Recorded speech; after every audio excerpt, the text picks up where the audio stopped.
Et puis jamais fédéralisme na kata Congo. Ce qui fédéralisme bon, nga na ozoba arme. Na kota pendant finda. Nga pendant ce qui fédéralisme na kota finda avec arme. Na ko linga fédéralisme té.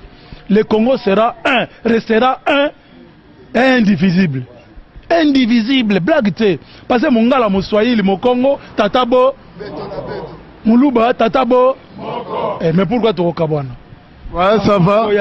Ça va. Naza kotinda message oyo pa ya Emmanuel Ramazani Shadari avec copie pour information na Aubin Minaku et Ferdinand Kambere. Naza kosenga na bino.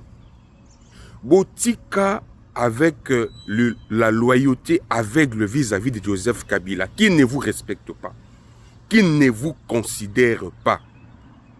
Pour lui, dans sa tête, vous ne comptez pas. Ce qui vous allez na valeur na présence ya Kabila, le PPRD et vous, ça veut dire que vous ne servez que de char à canon pour lui.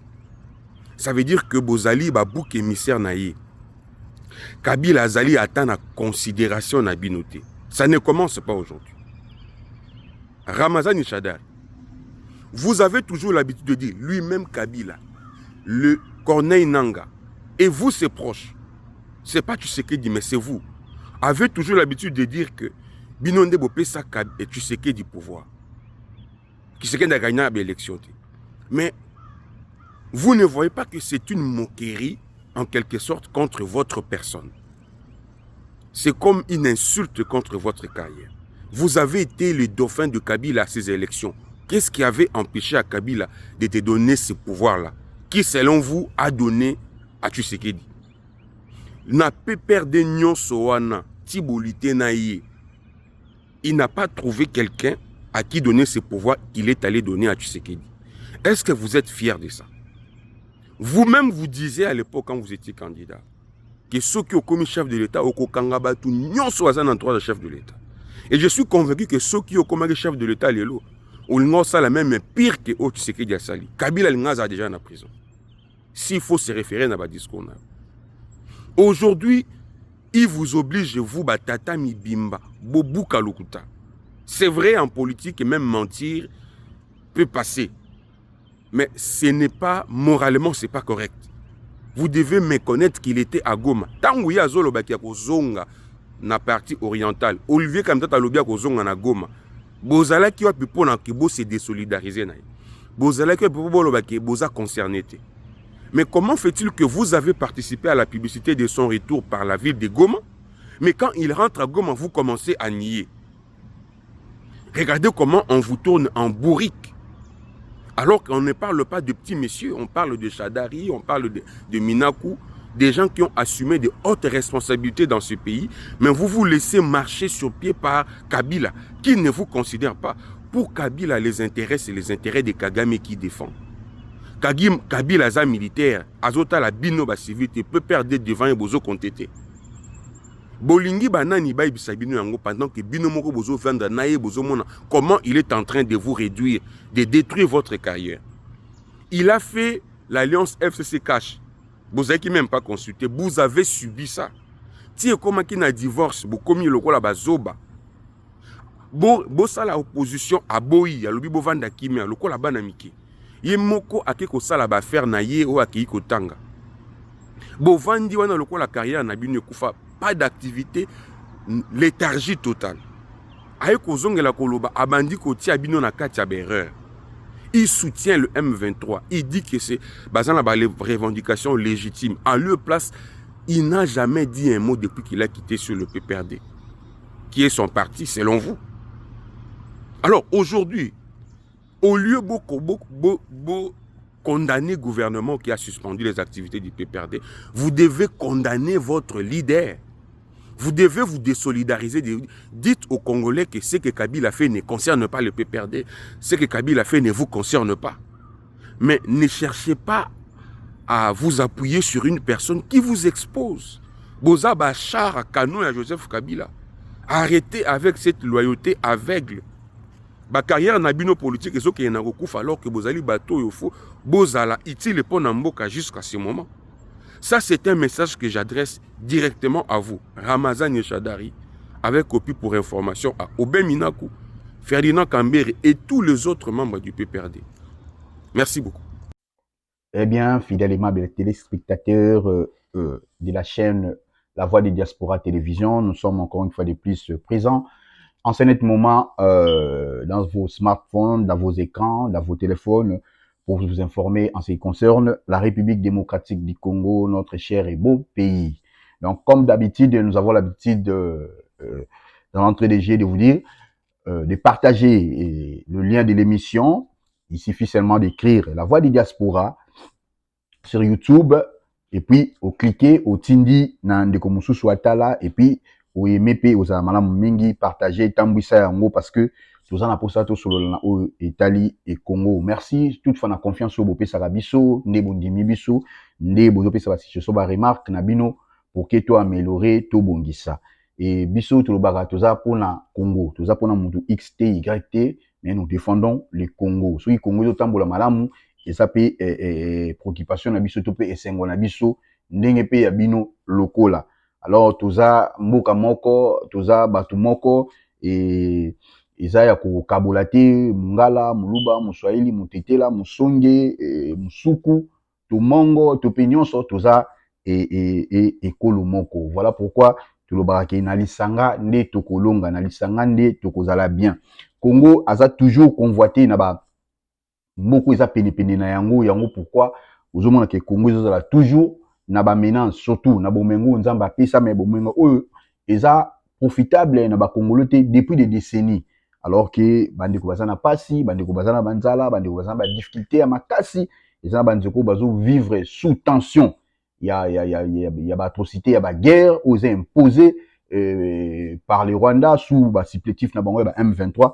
Alors yango etika biso indifférente tous ala kawana pona ko informer biso pe pour na ko communiquer nini esalami ba nouvelle nini ba effort ni salema na ndenge na nzela ba konti pour que kimia ekota na République démocratique du Congo. Information du jour de malamu ke bato nyonso bazaki braqué bongo na États-Unis d'Amérique kuna na Washington et pas iwapi ba émissaire ya ba mboka Rwanda pe mboka Congo démocratique et au bazali bongo ba ministre affaires étrangères ba kutanaki kuna pona ko signer bongo accord ya principe oyo ezuluka toujours kimia na kati ya République démocratique du Congo bien que ba congolais belé ba conserva ki na ndenge na bango bazwa ki na ndenge na bango yango tolobaka na makambo nyonso il faut ko analyser ko kota profondément na analyse pona ko luka koyeba. Parce que tant communiquer ane bimaki et belé ya ba congolais et balobaki o bakoye koloba comment expliquer to signer accord na to fanda na Rwanda to sala na nini to sala nini to fanda na Rwanda to sala na Rwanda eza normalité alors que mokonza mboka lobaka yango alobaka yango na ko sepela mingi na solola na mutu oyo azo utiliser ba M23 qui na solola na ba M23 raison pour laquelle bomoni na masolo wana na tripartite esalami bongo et Rwanda RDC na États-Unis d'Amérique bomoni elongi ya Rwanda kuna na elongi ya M23 na kati kuna ti voire même ata Uganda pe oyo moko la ukaka pona Congo azaki pe na kati kuna ti donc ezaki masolo ya mikolo oyo za États-Unis na RDC na lobaka yango tango bandeko balobaki o makambo ya dowa esimbi susu te moni boyebe makambo ebele ba congolais balobaki na lobaki yango bien alobaki ki les États-Unis apesaki voix na niveau ya Qatar parce que États-Unis na Qatar bazaka na coopération bilatérale où ils ont entre bango na bango et puis les Qatar puis à la Qatar ils ont bénéficié de makambo belé na États-Unis d'Amérique de même États-Unis d'Amérique na niveau à Qatar. Raison pour laquelle États-Unis tiré ki makambo seulement entre bango kuna voire même ata dossier zaki ya nyatene una et bandeko mususu ya mboko bazana bango na ba atrocité pe ya ba bitumba masoli banda kaka na niveau ya Qatar pour na koluka kobongisa bien ki ndenge ki wana raison pour laquelle les États-Unis ateki ba solola nanu na niveau kuna pour baeba et nini ba ko retrouver lokola et maloba ya gauche pe à droite et simbaki te ba pesa ki volonté te ya kondima souci ya baninga raison pour laquelle les États-Unis d'Amérique a récupéré qui dossier yemoko na maboko et quand les États-Unis a récupéré les dossiers ils avaient sous makambo ya Union africaine te ils avaient sous makambo ya Union européenne te ils avaient sous makambo ya CAE te to na SADC pourquoi parce que to sali ba to mondi ba théâtre ne leka ki mingi ba théâtre ne sala ki mingi Soki baki ba siéger Zakara, nous condamnons. Soki baki ba fandi Zakara, nous condamnons. Et nous réitérons notre soutien à la RDC. Nous condamnons. Nous demandons au Rwanda de retirer ses soldats dans l'immédiat. Dans l'immédiat, babane ko pesa ultimatum moko teo izo lakisa pinda ki izo côte en vigueur pour la saki. Non, ils ont décidé cette fois-ci et puis ba manifester volonté wana. Et ben inga zalati. Pour nini parce que jusqu'à preuve du contraire, ils ont ba pays au topé siko, ils ont ba pays au Europe où bazo bénéficier toujours ne ba miner à RDC aux bama via Rwanda. Donc ils ont toujours ko fonctionner, ils ont toujours ko ça là.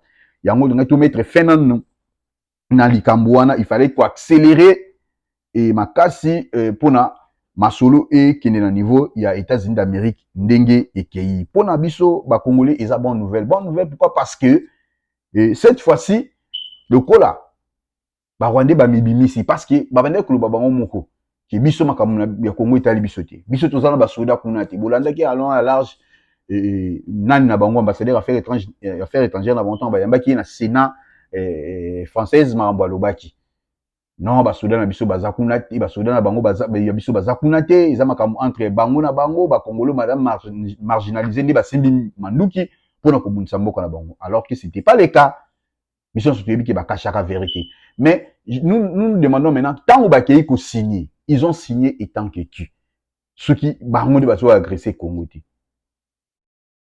sikoyo ils ont signé étant que qui donc ils ont eu la paire parce que c'est les États-Unis d'Amérique qui ne bandiment comme ils disent est-ce que tant bango ba signé délégation ligne ya M23 landi bango na signé au moins que ba N23 des bandits ba patins ils étaient vraiment des patins la supplétif mo o bandits bazali toujours utilisable au merci ya Rwanda pour na ko créer ba guerre na Congo puis ko bomba ba congolais tozonga sima na tweet o na message nanga sala ki na discours devant la presse kuna na niveau bazaleli alobaki Tshisekedi alingi combien de batu ba kufa pona Congo et Joaquimia donc il est conscient de lui-même que bazo boma batu po ba pousser Tshisekedi andi makosolola na bango andi makoyokana na bango les vidéos restent vidéo anezali soki bokoti boluki yango bokomona yango je crois pinga pena boko zana yango awa soki na kozwa temps na ko balancer yango soki na kozwa ta tete na édition koya na ko balancer yango Tshisekedi alingi combien batu ba kufa pona kimi ekota na mboka c'est une personne qui est asa conscient donc mission ezala ki na carte to ke de to boma raison pour laquelle bomona nginde bakindaki bakotaki Goma bazaki dans toute liste ya bato oyo faki baboma babomi babazo boma grand leader ya Goma bato bazaka célèbre na bato bazaka actif na Goma il fallait qu'on éliminer bango bato bazaka passer la lobbying na niveau la population de peur qui va faire révolter population pour mon exemple l'artiste musicien ya Goma le célèbre Idengo Jeno Babomaki ils ont tué les éminents professeurs babomi ba famille ebele non seulement ba suki wana te ils ont parti na prison ba violer après ko violer ba calciner ba tumbi ba na prison na bana na basi ba tumbi ko kota na ba hôpitaux ko déporter ba malade côté ba kenda na bango yebani te et ba kena camp de déplacés ba bengani ba camp de déplacés bato bazaki ebele na camp de déplacés sans nourriture bazola na belle étoile mais bozi bango bengani bango boyesi bango ba kende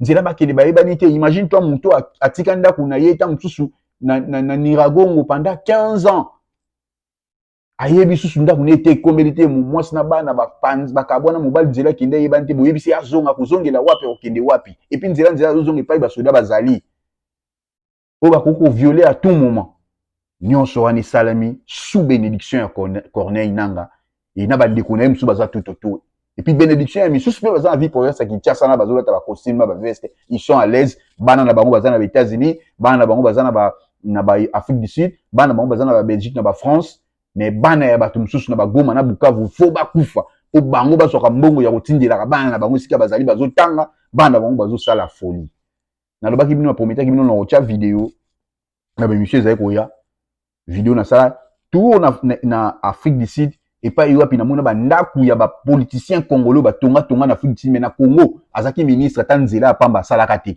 mais na Afrique du Sud ba ndaku ba somba et puis na bana na ba ndeni ba sala ka folie na ba mboka wa ba image ezali ekoya na kobongisa ngo tokomona yango po bomona ba politicien obino bo apuya o bo votaka ceux qui a yibi les lois les lobby botelemi bobi nous ressortissants de boye toujours pekisa justice elandela ndeko na biso te boye donc ceux qui muta yibi na alebino botelemi bosimbele papier boki ko défendre congolais soit conscience kolinga mboka na yo eza plus fort que kolinga mutu parce que mutu wana kozwa akopesa yo miette si tamusu pa kopesa yo te karte poza ressources mboka na yo alors Réunion Salimaki rencontre plutôt Salimaki lobby rencontre Salimaki de tomonaki ba signature Salimaki entre ministre affaires étrangères RDC madame Thérèse Kwamba Auto Pesimbote et puis na Olivier Ndungirizi ya mana soki nani na yeba ba kombo pete za makasi bango ekindaka na ba mana na bani donc yepe yazalaki wana pona ko signer chaque wana et senga ki bongo pourquoi parce que les États-Unis étaient madame mazana contrat ou azo ninga finaliser na République démocratique du Congo mboka na biso alors pona ko sala contrat ne zala vraiment efficace il faut kimé zala na etandi bo ma République démocratique du Congo pour que bango ba mekampe ko travailler na sérénité boy malamu ke américain alingaka ko chambo mona été esika o des ordres des alliés et surtout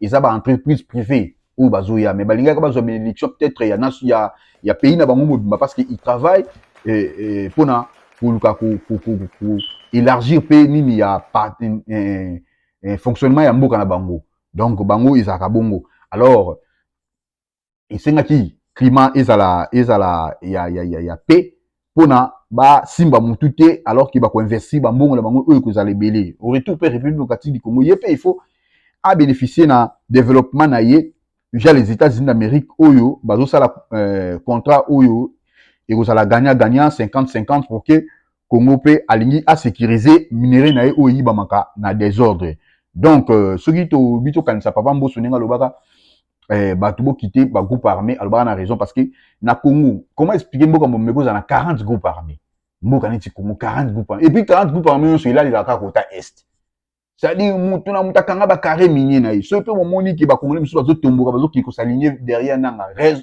eza na ba likamba ba carré minier la likamba ba carré minier kamba ba intérêt et puis na ba carré minier on bosala sakana bana bato ou basala ka musala ya passe ya dire mais bénéficier ke l'autre côté musu bazo kufa na mabulu wana raison pour laquelle il fallait maintenant qu'on canaliser yango qu'on canaliser mine ezobima ezokende wapi minéraux ezobima ezokende wapi ezosala nini eza contrôler et bi ke minéraux bimi boy konga autant na bénéfice na ye et puis bien makambu ekokende boy eza ka pona Félix Antoine Tshisekedi Tshilombo mais eza pona Congo parce que Félix Tshisekedi passera président oyakoya akokota na contrôle ya contrat wana et puis akozala pe kaka bénéficiaire na nini yango na contrat yango na ngambu ya Congo to la da image oyo ndenge nini salimaki et puis tokozonga pour t'expliquer moi mokuse ndenge nini contrat yango ezali ma contenu eza na kati elobi na kati ya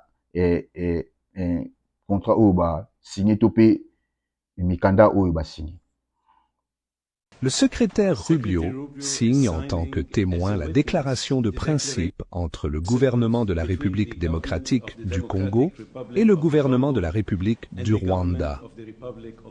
Cette déclaration engage les parties à une reconnaissance mutuelle de leur souveraineté et de leur intégrité territoriale, à répondre aux préoccupations en matière de sécurité, à promouvoir l'intégration économique, à faciliter le retour des personnes déplacées, à soutenir la MONUSCO et à rédiger un accord de paix. Il s'agit d'engagements sérieux de la part de chaque partie.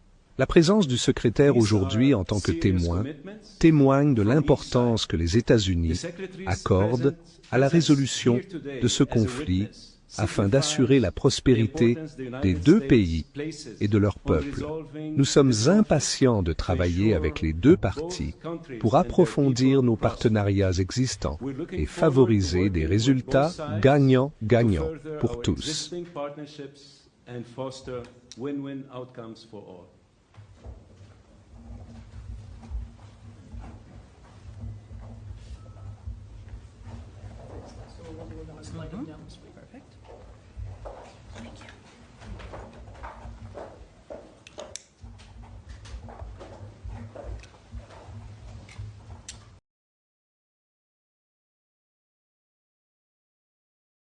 mémorandum au monde signé et lobi na biso boye participants ezaki bon ba reconnaître mutuellement souveraineté et intégrité territoriale respective puis ba s'engager à trouver solution pacifique na ba différents na ba différents na bango eza fondé sur diplomatie et négociation plutôt que sur ba force na ba hostilité veut dire ba guerre ko bunda bunda ba participants ba reconnaître mutuellement frontières et territoires établis et s'engager il y a quoi établir plutôt que s'abstenir na ba acte sur ba discours amenaçant remettant en question leur validité awa et ça Rwanda pa senga ki yango ndi to benga bango ba Rwandais ya mundu ba Rwandais miyibi ba Rwandais ba tueur ba sanguinaire pona bango les akabango ba lui ko benga bango bongo ba limba benga bango bongo te et ça la mabe makasi alors biso to yebi benga nyama na kombo lo muyibi so aza muyibi mobomi so aza benga ka mobomi donc c'est un peu ça et ba participants ba s'engager à s'abstenir dans toute ingérence dans les affaires intérieures et l'un à l'autre. Les participants s'engagent de s'accorder des voies existantes afin d'élaborer un premier projet d'accord de paix qui sera examiné mutuellement au plus tard le 2 mai. Awa, yango toujours ils vont encore revenir les 4. Donc, nettoyer une information, monsieur Zofouité, bah retenir les 2 ministres des Affaires étrangères, éviter Barto Baza et Pembe ya maman Thérèse, peut-être Bakouelo Banabiso, maman Thérèse Azongina, ministre des Affaires étrangères de Rwanda, pas zone Batikali Kuna, parce que ils attendent que le 4 na demande à Donald Trump, président des États-Unis d'Amérique, il faut signer. Chaque tour va signer Zaki, et ça ce que Moutou, que à cause la moninga menace topé guerre.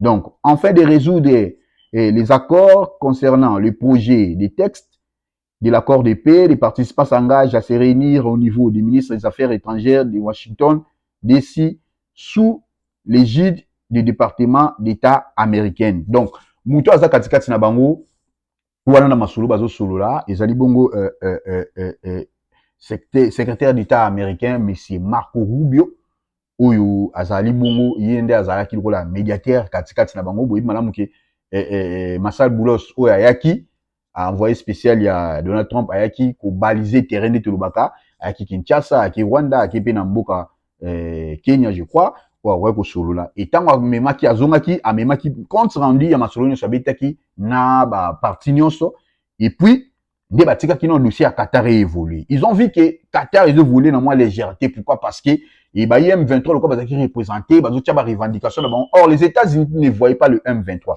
Ceux qui bandeko balanda qui je crois na ko Lukayango Eric Prince ou azali bongo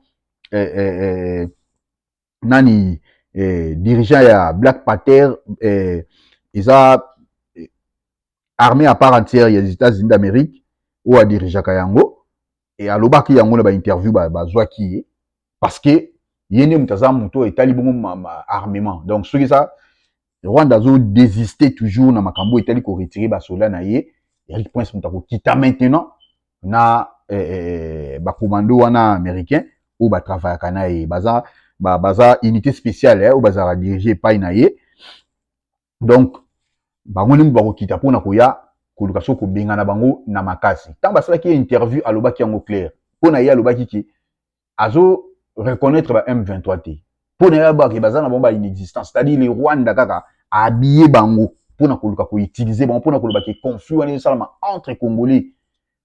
Or na fond ba yebi que ce sont les soldats rwandais oyo ba envahi République démocratique du Congo.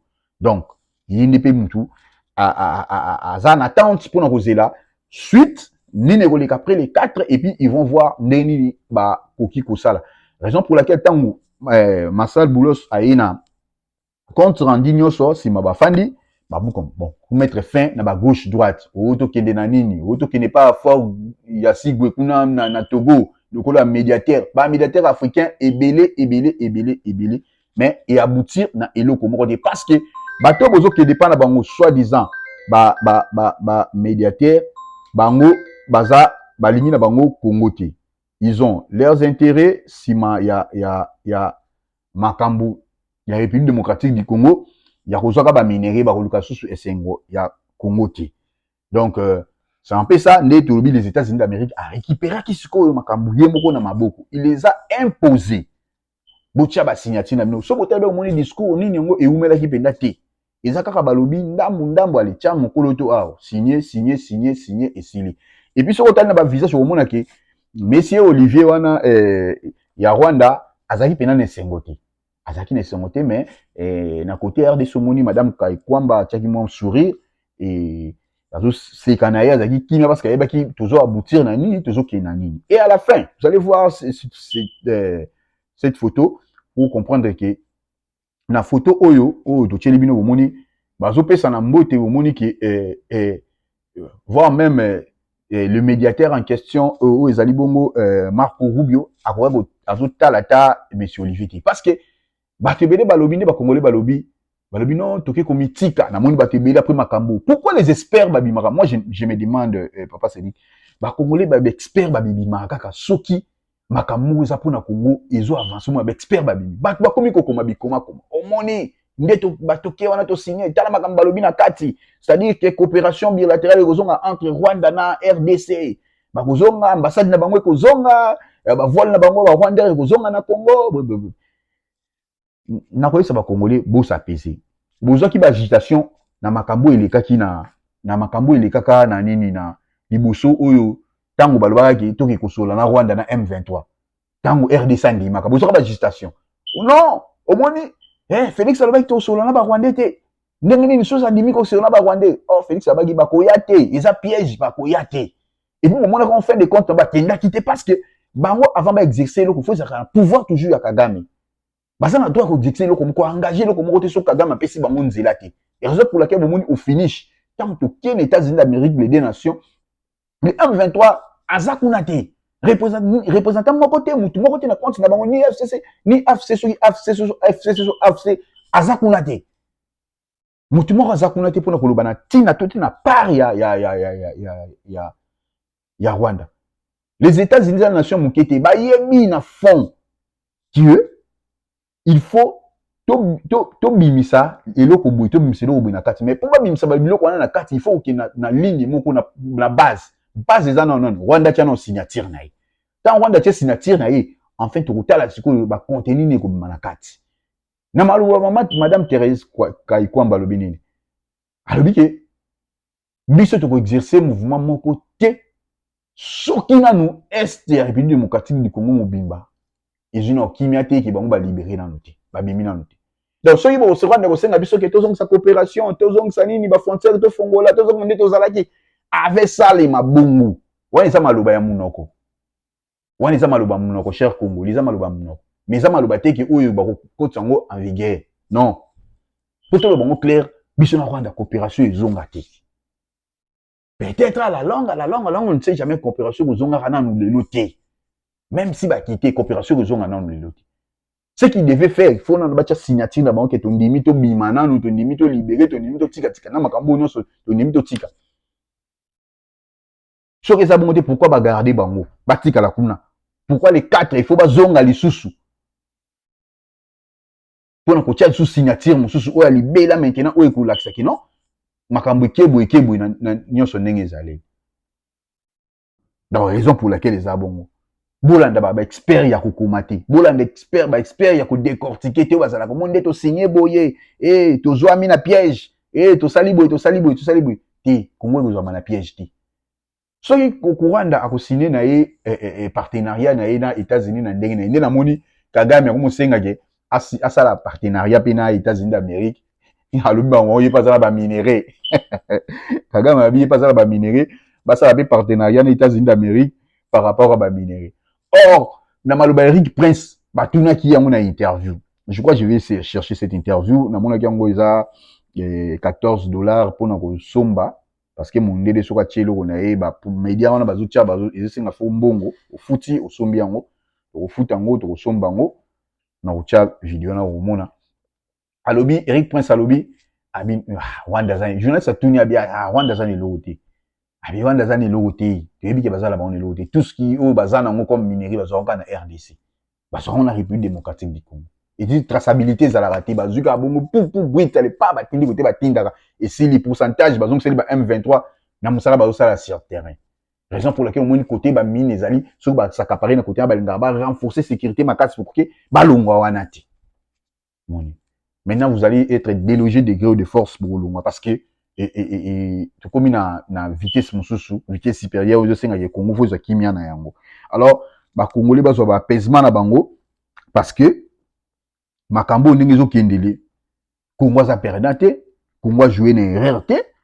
Et bah kambi mboka baza bazo bati parce que bazo bunda na objectif moko so moni congolais azolo ba bongo tala e bien ala mona la plupart ba kuma bongo ata na Facebook so tali bien au mona ka azanga kombo na Facebook azanga ba photo imaginaire mso tiemo symbole moko boy les aba média bato ba kota ba ya ko infiltrer ba tukuna ko so ba information to pe ba luka ba tia ka bino na moi trouble moko ko publier mo loko ne boto bino bo landa bo relayer yango amemi bino na vana ye parce que guerre pesa médiatique faut faire très attention na iloko wana. Les Américains vont investir bon, on ne sait pas besoin bezati. Vont investir bon, on a des ordres de ce qu'ils zati. Ils ont un contrat dans la République démocratique du Congo et l'outil à la République démocratique du Congo. Bon, mon a que Mikolo ya ba pays sur limitrophe pays na bisoana ou tout ça bon frontalier ba ko fukama pour na Congo ba ko ya ko s'excuser parce que ba ebiki. So il va s'excuser te ba ko perdre manam makasi na niveau Congo. Ba sala ki bon parce que ba ndoko zo teti pa Kagame. Ba on so ba ko suka na ko fléchir parce que toloba kaka guerre où ils missionnaires rwandais mais sur hôtel à fond il n'y a pas que des soldats rwandais ça peut que ba Kenya peut beaucoup en attaque ça peut que ba Somalie peut beaucoup en attaque ça peut que même des Tanzaniens peut être dedans au monde le quoi ba zola ta tenir moko toujours ko identifier bango te parce que ba on so ba pesa ka image moko comprenez bien que il y a des Tutsi na Rwanda il y a des Tutsi na Kenya. Il y a même des Tutsi na kati ya Tanzanie. Na ba pays nyonso pembeni wana. Il y a même des Tutsi. Alors so bazana na teni moko bango nyonso boko identifier bango te o nationalité zani parce que bango nyonso bazana intérêt na kati ya Congo. Ba osepe na bango esengo Congo te. Ba luka kimia ya Congo te le plus vite que possible. Sauf peut-être l'Afrique du Sud oyo bazala qui toujours côté na biso pour na koluka compatir jusqu'à ce que ba perdre 20 ba soldats na bango na niveau à Goma pour na kaka makambo oyo et tali République démocratique du Congo et mboka na biso oyo to lingaka pe oyo to sepelaka na yango biso et nyonso après ba échange wana o basalaki au mona ke ba échange basalaki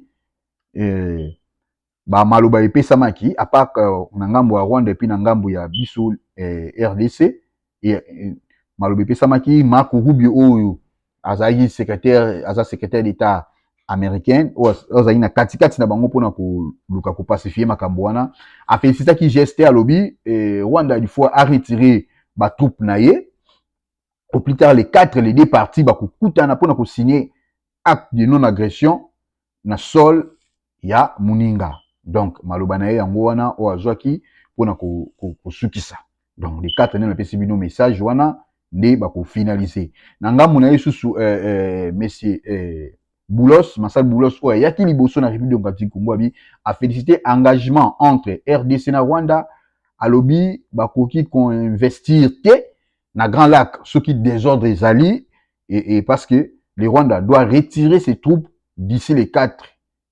Donc il faut bango ba avancer. Au moins que message ya Marco Rubio na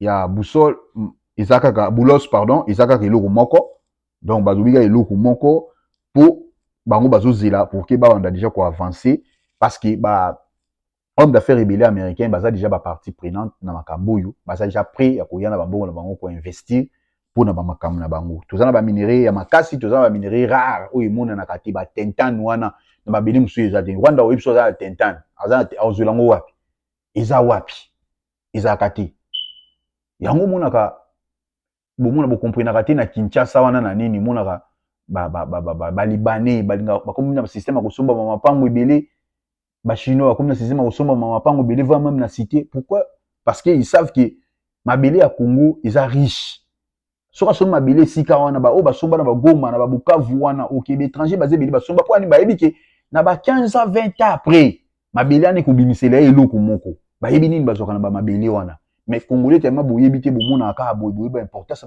il y a richesse za na kati ya Congo te oui barangote. Ils savent ba otika ba mbongo na mboka na mpani ba yo somba ba mapa côté ka ba guerre ezali côté ba réalité ezali.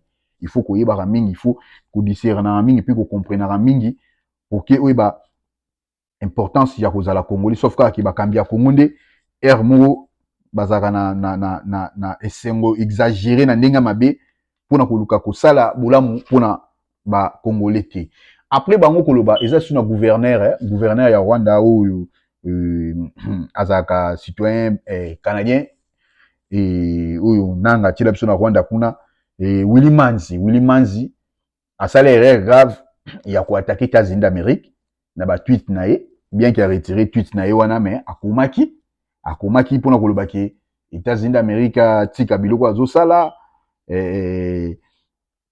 pona koluka kokota lokola médiateur na ngambo kasi azoluka côté la République démocratique azoluka côté la mingi Congo na mamotali. Mais moi je ne comprends pas celui qui est gouverneur na Goma supposons que ça congolais mais ce que États-Unis d'Amérique azosala eloko mo pona bien ya Congo yo siko zo silika gouverneur na Goma mazo côté la Rwanda azolobela tina États-Unis azosala injustice na ngambo ya Rwanda azolunga pacifier makambo mais il prend part na makambo etali toujours République démocratique du Congo mais il y a za gouverneur na Rwanda siko bato bino bokumisa ba congolais bato bozo kumisa bongo muto bozo kumisa muto abongo asa gouverneur na Goma mais azo défendre Rwanda pour États-Unis d'Amérique azo pesa avantage mi na République démocratique du Congo mais vous êtes là bozo applaudir bozo CP là bato bozo benga bo avancer boya bo libérer biso bo kangola biso bato bino bozo avancer bozo CP na bango wana.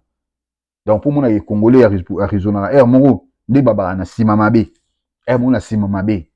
Donc kota koloba oui te ya lobaka oui kota koloba non te ya lobaka non exception ezate na makambo nyonso ndenge elingaka ezalela. Donc yango wana so botana makambo nyonso botala point na ba média ya Rwanda ba sepela na makambo te mais ba congolais boza ba premier ya okende okoma na banini tu perdre fai to sola ndenga boete mutabaka ko sola na bango tende na ko sola na bango ba signature congolais espère na nyonso mais so tali bango ba Rwanda ba sepela na makambo te so ezaki na avantage pour le bango il devait jubiler ba nga ba sepela ba média na bango ba olobela gote ba fandi kimia ba média kaka biso na biso ba congolais ba expert en connaissance tellement megeza la nango gratuit donc ozo comme yango mon apesa Donald Trump raison hein. Na roya na émission wana je crois to ça l'émission moko sunza basungi biso na mikolo roya to lo bana tina o Italie ndenge bazo refouler ba congolais na ba africain to pe ba nation ebele na niveau ya États-Unis d'Amérique ndenge bazo benga na bato et puis Donald Trump alobaki na tina République démocratique du Congo na bombi maloba wana mais na roya kolobango eza mingi eza ba buzoba o to sala na ba réseaux sociaux ya bikoma congolais ata moni eloko ko analyser comme na ndenga kali comment expliquer bato ba dindi na mai na Congo papa c'est bato ba dindi na mai na Congo mais congolais akomo chango asela ngo ba ventir mbule beto sala ba ventir OK nzoka te boye ba te ba biloko bokoma kawana ba konzi wana pe batalaka yango Donald Trump a soulevé ba buzoba o ba congolais ba sala na niveau réseaux sociaux a soulevé ba buzoba o ba congolais ba sala na niveau réseaux sociaux ndebo sekaka mboka na bino ndebo. Donc, à mon avis, les Congolais, c'est des terre à terre. Moni. Raison pour laquelle, tu as dit Congo, Ami Lubegen, na yebi penda Congo te, na yebi penda Congo te. Donc, dans le sens que, à identifier les Congolais dans leur comportement. Na rien émission, pour nous expliquer bino, et puis, na sabino, la cause profonde où nous avons africain, mais bazo benga na on a niveau États-Unis d'Amérique.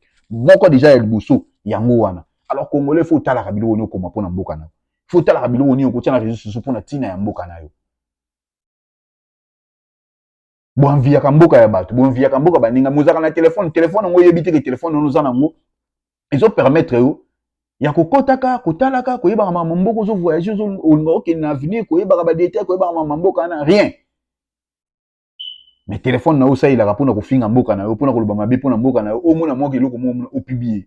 O mona mwa mukonza mboka na yo kuna nimba la pongi zo tie na réseaux sociaux au publier. Donc yango mona ka mo poids ya Congo zo peser te na libanda parce que ba mboka musu ba ko sa biloko wana ti. Voire même armée na bino bazo bunda na front. Ba soda na no ba salima faut pas ozo publier zo seka ba soda na mais o seka armée na bino. Mais tu te dis que tu es congolais.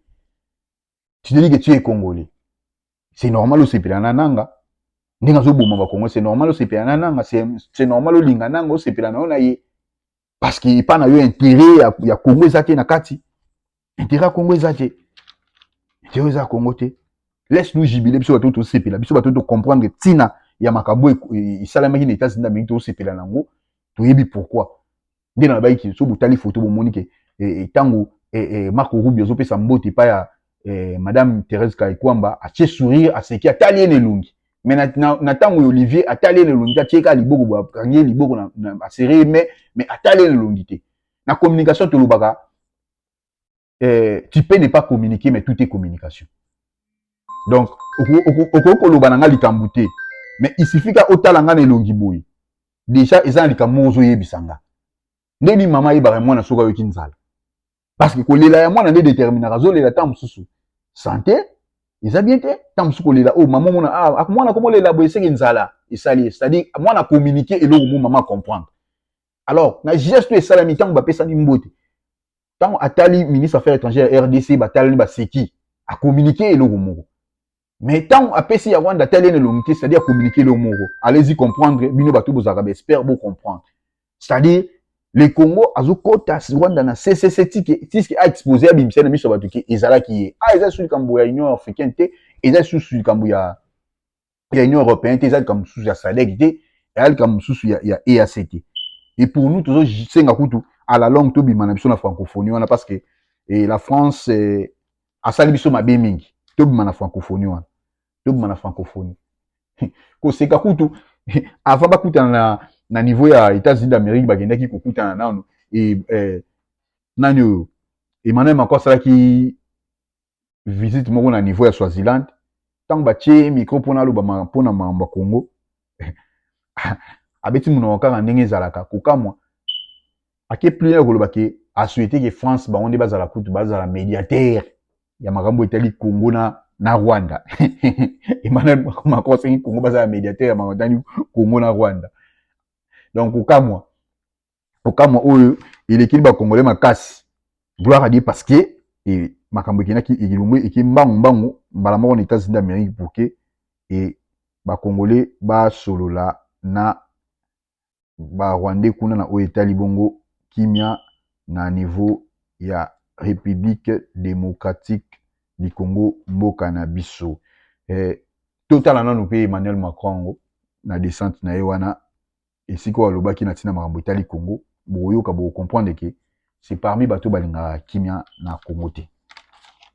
Il y a un dernier foyer de tension qui touche beaucoup le continent, c'est l'Est de la RDC. Kinshasa accuse ouvertement le Rwanda de soutenir les groupes armés. Certains observateurs accusent la France d'avoir eu un positionnement trop ambigu à l'égard du Rwanda. Que leur répondez-vous, Monsieur le Président? Je trouve ça très injuste. D'abord parce que la France, pendant des décennies, a eu une relation qui était paralysée avec le Rwanda.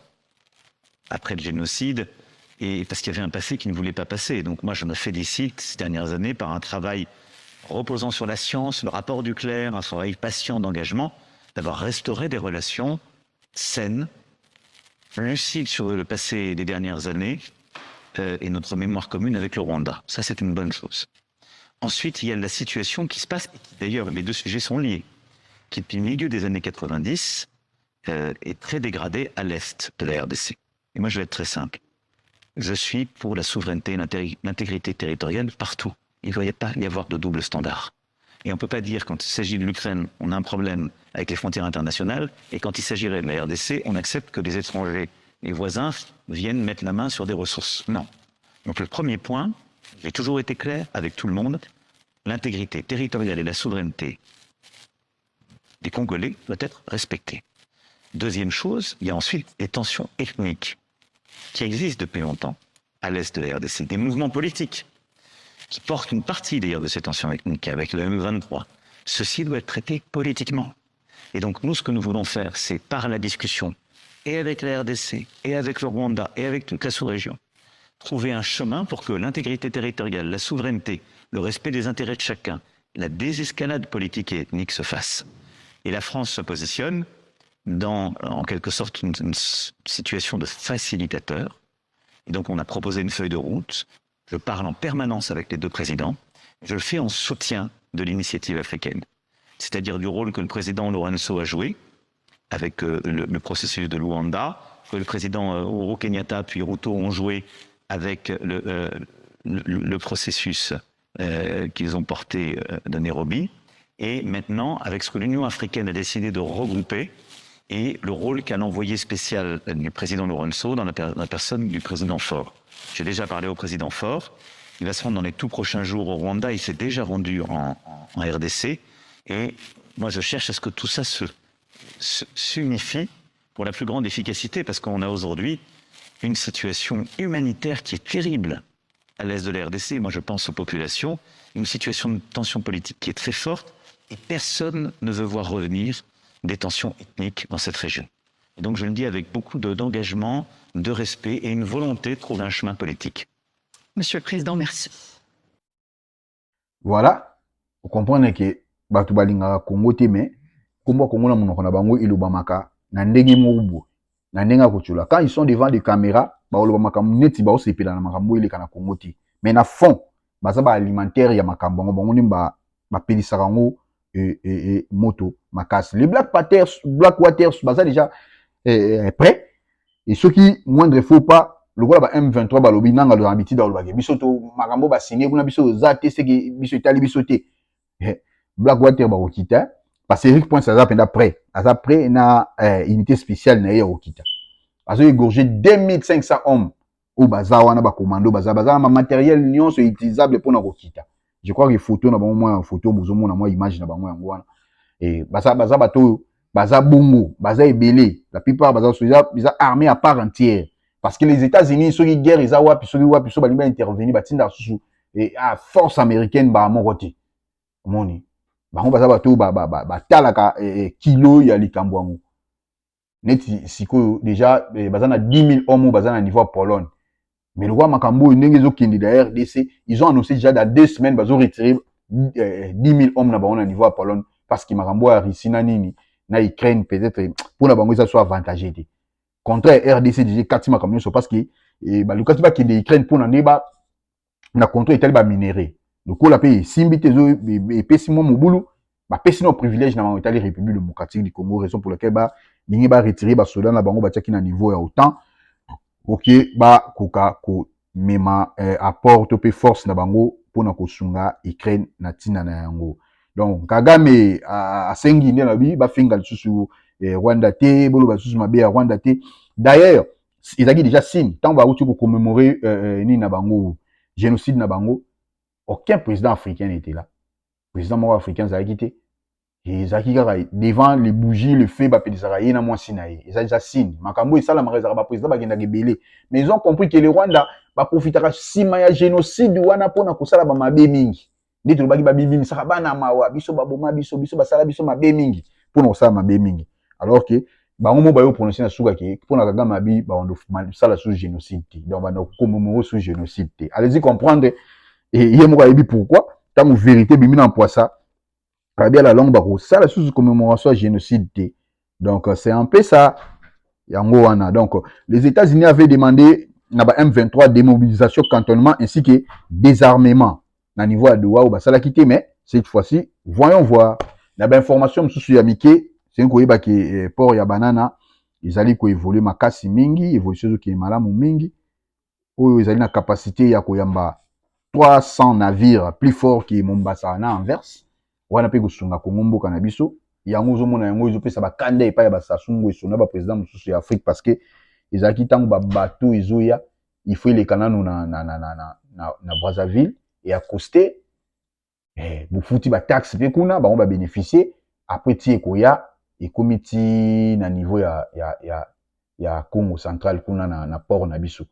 Alors to éthique to tika ba taxe na ba mboko to les tika ba taxe. Raison pour laquelle ça ba moko oyo mona ba sasunge su bakangela Félix Tshisekedi kanda parce que balinga yi projet wana ya banana te. Projet ya banana eko bouleverser bango mutu parce que projet ya banana et vous permettre ba zoka su ba taxe ou ba zoka te bango ba taxe ou ba zoka te sur ba bateau ils ont la République démocratique du Congo et vous avez mbala moko bateau elongwe ti et à coster maman na port à banana 15 jours. Au monde ngo que c'est ça na vitesse et puis c'est facile donc alors Qu'on soit déjà 300 navires banda ko accoster ça déjà avantage dans les Congolais na niveau ya ba douane topé na makambo susu. Donc c'est ko appuyer makambo malamu ko sepela na yango ndenge zo évoluer ezo kende malamu mingi eza bien.